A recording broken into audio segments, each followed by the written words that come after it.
తాజాగా తెలంగాణ ప్రభుత్వం సినీ రంగానికి సంబంధించిన గద్దర్ అవార్డులను ప్రకటించింది. దాదాపు 14 ఏళ్ల తర్వాత ఈ పురస్కారాలను తెలంగాణ ప్రభుత్వం ఇస్తోంది.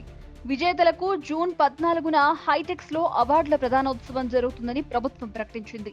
తెలంగాణ రాష్ట్రం ఏర్పడిన తర్వాత ఇప్పటి వరకు ప్రభుత్వం సినిమాలకు అవార్డులు అందించలేదని ప్రముఖ సినీ నటుడు, జ్యూరీ చైర్మన్ మురళీమోహన్ గుర్తు చేశారు.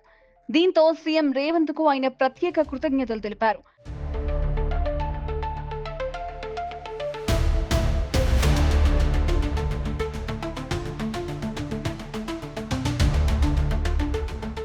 కాంగ్రెస్ ప్రభుత్వం ఏర్పడ్డాక గద్దర్ పేరుతో ఉత్తమ సినిమాలకు అవార్డులు ఏర్పాటు చేయడం సంతోషకరమని మురళీమోహన్ అన్నారు. మొత్తంగా 2014 నుంచి 2023 వరకు ఏడాదికి 3 ఉత్తమ చిత్రాలను ఎంపిక చేశారు.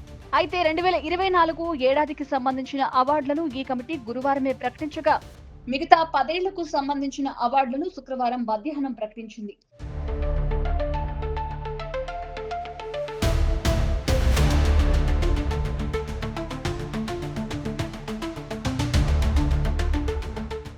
అయితే 2024లో ఉత్తమ చిత్రంగా ప్రభాస్ నటించిన కల్కి, ఉత్తమ నటుడిగా పుష్ప 2లో అల్లు అర్జున్ ని ఎంపిక చేశారు.